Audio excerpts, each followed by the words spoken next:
ఒక ఒక ఒక ఒక వెధవ ఉన్నాడు. ఆ వెధవ పిఠాపురంకెళ్ళి పిల్లలతో మాట్లాడించి కులాల గురించి మాట్లాడిచ్చాడనమాట.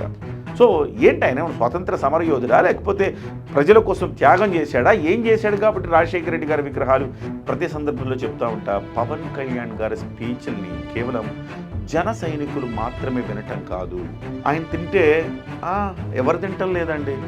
జగన్మోహన్ రెడ్డి గారి మీద అవినీతి కేసులు ఉన్నాయి, చాలా డబ్బులు ఆయన అవినీతిగా సంపాదించారంటున్నారు, ఎవరు చేయట్లేదండి.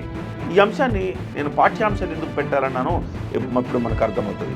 ఆయన అన్నమాట ఏంటంటే, ప్రతి అంశానికి పవన్ కళ్యాణ్ గారి దగ్గరకు వస్తే ఆయన సంతకం పెడితే పని అవ్వటం కాదు.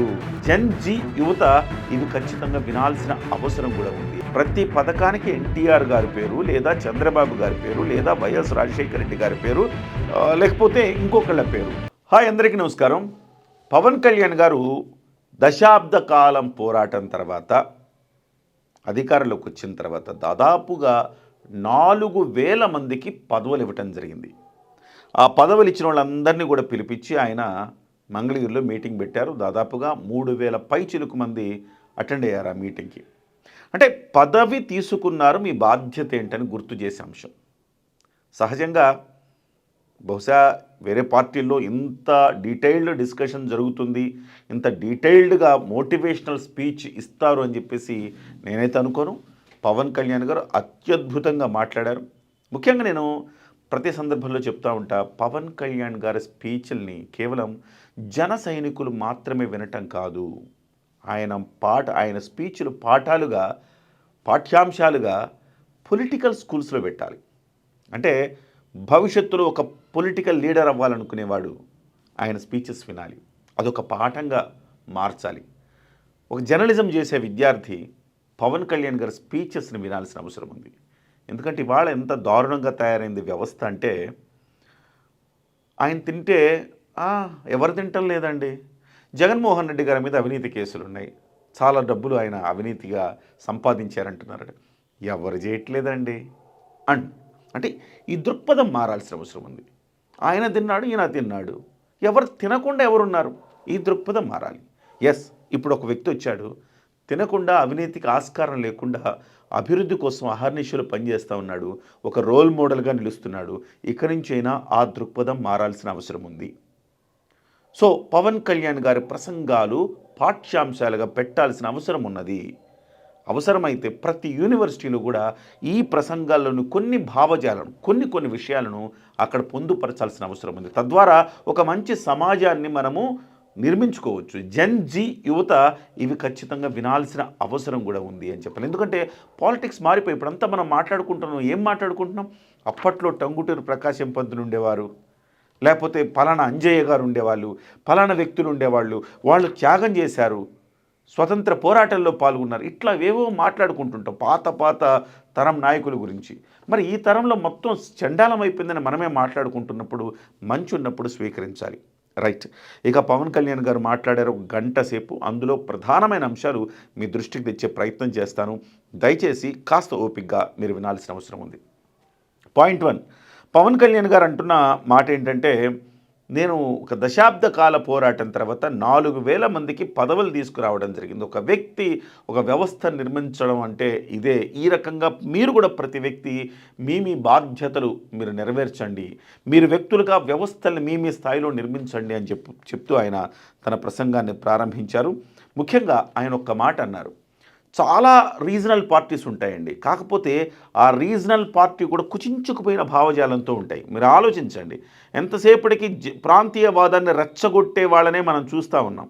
ఏమాత్రం అవకాశం వచ్చిన ప్రాంతీయవాదాన్ని రెచ్చగొట్టి పబ్బం గడుపుకునే వాళ్ళని చూస్తున్నాం ప్రాంతీయ పార్టీలు ఇవాళ. కానీ ఒకే ఒక్కడు ఈ దేశంలో ప్రాంతీయ పార్టీగా ఉండి జాతీయ భావజాలం కలిగి ఉండాలని చెప్పే ఒకే ఒక్క పార్టీ, ఒకే ఒక్క అధ్యక్షుడు పవన్ కళ్యాణ్ గారు మాత్రమే. ఇది చాలా జాగ్రత్తగా మీరు వినాలి. రెండవ అంశము, ఒక కులానికి మాత్రమే పరిమితం చేయండి. కులాల గురించి పవన్ కళ్యాణ్ గారు మాట్లాడినంత ఇంకెవరు మాట్లాడరు. ఎందుకంటే మిగతా వాళ్ళు కులాలను ఎట్లా చూస్తారంటే ఓట్లు తెచ్చే అంశాలుగా చూస్తారు. కానీ పవన్ కళ్యాణ్ గారు కులాల్లో చైతన్యం తీసుకొచ్చే ఒక భావజాలాన్ని ఆయన ప్రధానంగా నింపే ప్రయత్నం చేస్తూ ఉన్నారు. చాలా కాలం నుంచి ఆయన కులాల గురించి మాట్లాడతారు. కానీ కులాల్లో అట్టడుగున ఉన్న కులాలని ఏ రకంగా పైకి తీసుకురావాలని కోరుతున్నారు. సో అదే సమయంలో ఈరోజు ఆయన మాట్లాడిన మాట, రెల్లి కులం కార్పొరేషను జనసేన పార్టీకి వస్తే బాగుంటుంది, అది ఒకసారి నేను చెక్ చేసుకుంటాను, ఒకవేళ రాకపోతే జనసేన పార్టీకి ఇవ్వాలని నేను కోరతానని చెప్పేసి పవన్ కళ్యాణ్ నిబద్ధత, అది ఆయన నిబద్ధత. రెల్లి కులం గురించి మాట్లాడడం కాదు, రెల్లి కులం బాగోగులు కూడా చూడటం కోసం ఆయన కంకణం కట్టుకున్నారని చెప్పాలి. ఈ అంశం ప్రధానంగా ఆయన ప్రస్తావించారు. ఇంకొక కీలకమైన అంశం ఇది. ఈ అంశాన్ని నేను పాఠ్యాంశాలు ఎందుకు పెట్టాలన్నానో ఇప్పుడు మనకు అర్థమవుతుంది. ఆయన అన్నమాట ఏంటంటే, ప్రతి అంశానికి పవన్ కళ్యాణ్ గారి దగ్గరకు వస్తే ఆయన సంతకం పెడితే పని అవ్వటం కాదు. అసలు పవన్ కళ్యాణ్ కలవాల్సిన అవసరం లేదు. ఒక మినిస్టర్గా ఆయన కలవాల్సిన అవసరం రాకూడదు, ఒక డిప్యూటీ సీఎంగా ఆయన కలవాల్సిన అవసరం రాకూడదు, ఒక ముఖ్యమంత్రిగా చంద్రబాబు గారిని కలవాల్సిన అవసరం రాకూడదంటే ఏం చేయాలి? వ్యవస్థ పర్ఫెక్ట్గా పనిచేయాలి. ఎందుకు రావాలి? కానీ రాజకీయ నాయకులు ఎలా ఆలోచిస్తారు చూడండి, చాలా భిన్నమైన రాజకీయ దృక్పథం చూడండి. ఆలోచించాల్సింది ఇది. అంటే వ్యవస్థ కంటే నాయకుడు గొప్ప అయిపోతూ ఉన్నాడు, కాదు నాయకుల కంటే వ్యవస్థ గొప్పగా ఉండాలి అని చెప్పేసి పవన్ కళ్యాణ్ గారు దిశానిర్దేశం చేశారు. అంటే ఒక పని కావాలంటే నీ దగ్గర ఉన్న సర్పంచ్ని అడగాలి, సర్పంచ్ వల్ల కాకపోతే ఆ పైకి వెళ్ళాలి, అక్కడ కాకపోతే ఇంకా, కానీ ఆ గ్రామం సమస్య నేరుగా పవన్ కళ్యాణ్ గారు దాకా వస్తుందంటే ఆ వ్యవస్థ అంతా కూడా పతనమైనట్టు కదా. ఇది ఆయన చెప్తున్నారు. కానీ రాజకీయ నాయకులు వాళ్ళు ఎట్లున్నారంటే, ప్రతి పనికి నా దగ్గర రావాలా, నేనేదో చేసినట్టు ఉండాలా, నేనేదో సంతకం పెట్టినట్టు ఉండాలా, నేనేదో చెప్పినట్టు ఉండాలా, నేను వాళ్ళకి లబ్ధి చేసినట్టు ఉండాలా. ఇది ఈ పబ్లిసిటీ యావలోకి వచ్చేసారు. ప్రతిదీ నా కనుసన్నల్లో నేను చెప్తేనే జరగాలి అనేలాగా అధికారులు కూడా వాళ్ళ పని వాళ్ళు చేసుకొనివ్వకుండా వ్యవస్థ తయారైంది. కానీ ఇది తప్పు, ఇలా కాదు, మార్చాలి అని చెప్పేసి పవన్ కళ్యాణ్ గారు ఆయన ఆ సమావేశంలో మాట్లాడారు. రెండవ అంశము, ఇక మూడో అంశము, చాలామంది చాలా సందర్భాల్లో మనం కూడా మాట్లాడుకున్నాం, 15 సంవత్సరాలని చెప్తా ఉన్నారు పవన్ కళ్యాణ్ గారు. ఇది కరెక్ట్ కాదు కదా, మరి జనసేన శ్రేణులు డీలా పడతారు కదా అని మాట్లాడుకుంటున్నాము. దానికి సరైన సమాధానం చెప్పారు. ఇవాళ 15 సంవత్సరాలు అన్న మాటకి కట్టుబడి ఉన్నాం. కానీ దానికి రీజన్ ఏంటంటే, ప్రజాస్వామ్యం కుని అయిపోయింది, చాలా దారుణమైన పరిస్థితులు ఉన్నాయి. ఈ పరిస్థితుల్లో ఖచ్చితంగా లెవెల్ బ్యాలెన్స్ అంటే లెవెలింగ్ కావాల్సిన అవసరం ఉంది. ప్రజాస్వామ్యం పర్ఫెక్ట్గా లెవెలింగ్ దశకు వస్తే గనక ఖచ్చితంగా పోరాడతాం. ఆ రోజు మన స్ట్రాటజీ వేరుంటుందని. అంటే పవన్ కళ్యాణ్ గారు ఆలోచన ఏంటంటే, ఇవాళ అరాచక శక్తులు అనేవి అంతమైపోతే ఖచ్చితంగా ప్రజాస్వామ్య శక్తులతో పవన్ కళ్యాణ్ గారు పోరాటానికి సిద్ధంగా ఉన్నారు. అప్పుడు ఆయన ముఖ్యమంత్రి పదవికో లేకపోతే ఇంకో పదవికో ఏం చేస్తారు. కాబట్టి అంతవరకు ప్రజాస్వామ్యాన్ని బ్యాలెన్స్ చేసేందుకు, లెవెలింగ్ చేసేందుకు ఇవాళ ప్రయత్నం చేస్తున్నానన్నమాట. చాలా గొప్ప మాట ఇది. ఎందుకంటే ప్రజాస్వామ్యం కోసం ఇవాళ మనకు సమస్య వచ్చేంతవరకు వాడు పక్కింటోడికి సమస్య లేకపోతే ఇంకోటికి సమస్య వచ్చింది, మనకేం లేదులే అనుకుంటే కుదరదు. మనకి సమస్య వచ్చే పరిస్థితి కూడా వస్తుంది. కాబట్టి ముందే మనం మేల్కోవాలి, ప్రజాస్వామ్యాన్ని మనం బలోపేతం చేసుకోవాలన్న అంశాన్ని ఆయన ప్రధానంగా ప్రస్తావించారు. కీలకమైన అంశం. సో ప్రభుత్వాలకు ఒక దిశానిర్దేశం చేసే ఒక ప్రయత్నం చేస్తూ ఉన్నారు పవన్ కళ్యాణ్ గారు. ముఖ్యంగా ఇంతకుముందు మనం చూసిన అంశాలు ఏంటి అంటే, ప్రతి పథకానికి ఎన్టీఆర్ గారి పేరు, లేదా చంద్రబాబు గారి పేరు, లేదా వైఎస్ రాజశేఖర రెడ్డి గారి పేరు, లేకపోతే ఇంకొకళ్ళ పేరు, జగన్ గారి పేరు, లేకపోతే ఇందిరమ్మ గారి పేరు, ఈ రకంగా కేవలం నాయకుల పేర్లతోనే పథకాలు వచ్చేవి. కానీ పవన్ కళ్యాణ్ గారు వచ్చిన తర్వాత కొంత చేంజ్ కనపడింది. ఎల్లాప్రగడ సుబ్బారావు గారి పేరు ఒక మెడికల్ కాలేజీకి పెట్టారు. పవనన్న స్ఫూర్తితో డొక్కా సీతమ్మ గారి మధ్యాహ్న భోజన పథకం అని చెప్పేసి నామకరణం చేశారు లోకేష్ గారు. ఆ విషయాన్ని ఆయన స్వయంగా చెప్పారు. సో పవన్ కళ్యాణ్ గారు త్యాగధనులను గుర్తించాలి అనటంలో బహుశా దేశంలో నంబర్ 1 స్థానాలు ఎవరైనా ఉంటారంటే అది పవన్ కళ్యాణ్ గారు మాత్రమే. అందుకే పవన్ కళ్యాణ్ గారు ఒక గొప్ప ప్రతిపాదన చేశారు. ఆ ప్రతిపాదన ఏంటంటే, పోలవరం ప్రాజెక్టుకు పొట్టి శ్రీరాములు పోలవరం ప్రాజెక్టు అని నామకరణం చెయ్యాలి అని ఒక సంచలనమైన ప్రతిపాదన పవన్ కళ్యాణ్ గారు చేశారు. సో బహుశా ఇది కూటమి ప్రభుత్వం కాబట్టి నా ప్రతిపాదన ఒకవేళ వర్కౌట్ అవుతుందో లేదో నాకు తెలియదు, కానీ నా మనసులోని మాట ఇదని చెప్పారు. సో ఆయన చెప్పడమే కాదు, అమలు చేసి చూపించారు. అమరజీవి పొట్టి శ్రీరాములు గారికి సంబంధించి అమరజీవి జలధార అని ఒక కార్యక్రమానికి నామకరణం చేశారు ఈ మధ్యకాలంలో, అది వచ్చింది. సో ఇది ఒక గొప్ప ఆలోచన. ఎంతసేపటికి మనం రాజకీయ నాయకుల విగ్రహాలు, రాజశేఖర రెడ్డి గారి విగ్రహాలు ఎన్ని ఉన్నాయండి మన రాష్ట్రంలో? ఆంధ్రప్రదేశ్లో రాజశేఖర రెడ్డి గారి విగ్రహాలు గల్లీకి ఉన్నాయి. సో ఏంటి, ఆయన స్వాతంత్ర సమరయోధుడా, లేకపోతే ప్రజల కోసం త్యాగం చేశాడా, ఏం చేశాడు కాబట్టి రాజశేఖర రెడ్డి గారి విగ్రహాలు? కానీ పొట్టి శ్రీరాములు గారి విగ్రహం మాత్రం ఎక్కడా పెద్దగా కనపడదు. కానీ ఈ రాష్ట్రంలో ఇవాళ మనము ఒక రాష్ట్రం అనే ఒక ప్రైడ్ ఫీల్ అవుతున్నామంటే దానికి కారణం పొట్టి శ్రీరాములు గారు. సో ఆయన త్యాగాన్ని గుర్తిస్తూ పవన్ కళ్యాణ్ గారు ఈ ప్రతిపాదన చేశారు. బహుశా స్వతంత్రం వచ్చిన తర్వాత, రాష్ట్రం ఏర్పడిన తర్వాత ఈ స్థాయిలో ఇంత పెద్ద ప్రాజెక్టుకి పొట్టి శ్రీరాములు పేరు పెట్టాలన్న ఆలోచన బహుశా ఎవరికి రాలేదు. పవన్ కళ్యాణ్ గారికి మాత్రమే వచ్చింది. చిరస్థాయిగా త్యాగధనుని నిలిపే ఆలోచన పవన్ కళ్యాణ్ గారు చేస్తున్నారని చెప్పాలి. ఇక ఇంకొక అంశం ప్రధానంగా వైసీపీకి సంబంధించి ఆయన మాట్లాడుతూ, అంటే రౌడీయిజం ఈ మధ్యకాలంలో చాలా ఆవేదన పవన్ కళ్యాణ్ గారు వ్యక్తం చేస్తూ ఉన్నారు.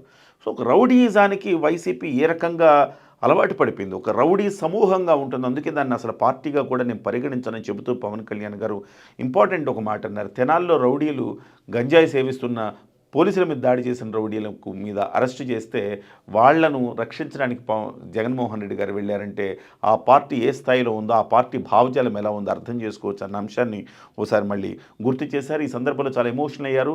కంఠంలో ప్రాణం ఉండగా అరాచక శక్తుల పాలు కానివ్వని రాష్ట్రాన్ని, ప్రజలను ఖచ్చితంగా ప్రజలకు నేను రక్షణదారుడుగా, కాపలాదారుడుగా నేను ఉంటానని చెప్పేసి ఆయన చాలా ఎమోషనల్గా కూడా మాట్లాడారు.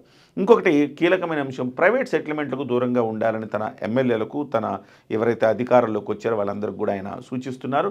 సో ఒకవేళ ఏదన్నా కనుక మీరు అంటే కొన్ని సమస్యలు ఉంటాయి, పోలీస్ స్టేషన్లలో సంవత్సరాల తరబడి ఉంటే సెటిల్ కావు. ఓ పెద్ద మనిషి కావాలి. ఓ పెద్ద మనిషి కావాలంటే ఆ ఎమ్మెల్యేనో లేకపోతే దానికి సంబంధించి ఎవరో ఒక పెద్దవాళ్ళు కావాలి. అలాంటప్పుడు ఒకవేళ అధికారంలో ఉన్న పార్టీ కాబట్టి జనసేన వద్దకు వస్తే మనం కాదనలేని పరిస్థితి కాబట్టి అప్పుడు ప్రజల మధ్య అందరి సమక్షంలో, 4 గోడల మధ్య కాకుండా అందరి సమక్షంలో కూర్చి ఒక మంచి తీర్పిచ్చి దాన్ని సెటిల్మెంట్ చెయ్యండి అని చెప్పేసి ఆయన సూచించడం జరిగింది. ఇకపోతే కీలకమైన అంశాన్ని ఆయన ప్రస్తావించారు. పిఠాపురంలో పిల్లలతో రాజకీయాలు ఏంటండి? ఒక ఒక ఒక ఒక వెధవ ఉన్నాడు. ఆ వెధవ పిఠాపురంకి వెళ్ళి పిల్లలతో మాట్లాడించి కులాల గురించి మాట్లాడించాడనమాట. సో దాని బహుశా ఆయన దృష్టికి వచ్చినట్టుంది అది. సో అందుకే ఆయన అన్నాడు, సో పిఠాపురంలో పిల్లల మధ్య రాజకీయాలు, పిల్లల మధ్య కులాల వ్యవహారాలు, చిచ్చు పెట్టడాలు ఏంటండి? ఇంత దారుణంగా తయారైంది వ్యవస్థ, ఇంత చండాలమా? అందుకే శిక్షలు కఠినంగా రావాల్సిన అవసరం ఉంది. అసలుకు ఒక గొప్ప ప్రతిపాదన చేశాడు.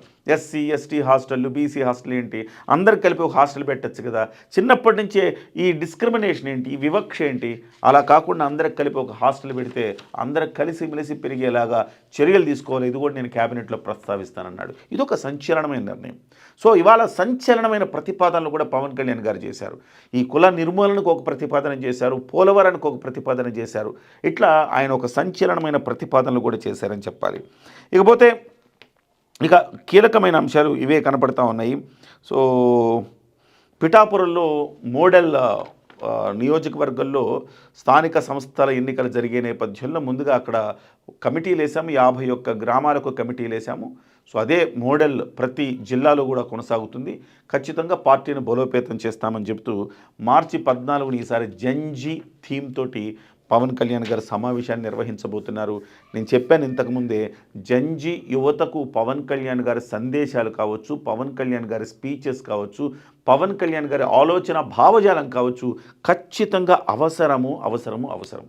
డెఫినెట్గా పవన్ కళ్యాణ్ గారి స్పీచెస్ నేను మళ్ళీ ఒకసారి చెప్తున్నా, పాఠ్యాంశాలుగా మార్చాల్సినంతటి గొప్ప స్పీచెస్ పవన్ కళ్యాణ్ గారు ఇస్తున్నారు. మేలుకొలుపు అంటారు కదా, ప్రజాస్వామ్యాన్ని మళ్ళీ మేలుకొలుపు పునరుద్ధరణ చేసుకోవాలంటే పవన్ కళ్యాణ్ గారు లాంటి నాయకులు ఈ సమాజానికి అవసరం. అది ఆంధ్రప్రదేశ్ కావచ్చు, తెలంగాణ కావచ్చు, లేకపోతే భారతదేశం అంతటా కావచ్చు, అవసరం అనేది మరొక్కసారి తెలియజేస్తాను. ఏదేమైనా పదవి బాధ్యత, ప్రతి ఒక్కళ్ళు బాధ్యతతో పనిచేయండి. మొత్తం నా మీద వేయకండి, మీకు ఇన్ని పదవులు ఇచ్చాం కాబట్టి బాధ్యతల్ని పంచుకుందామని చెప్పేసి ఆయన అందరితో ఒక ప్లెడ్జ్ చేయించారు. సో ఓవరాల్గా ఒక గొప్ప కార్యక్రమం. విన్న వాళ్ళందరూ కూడా డెఫినెట్గా స్ఫూర్తి పొంది ఉంటారని నేను భావిస్తా ఉన్నాను. నమస్తే.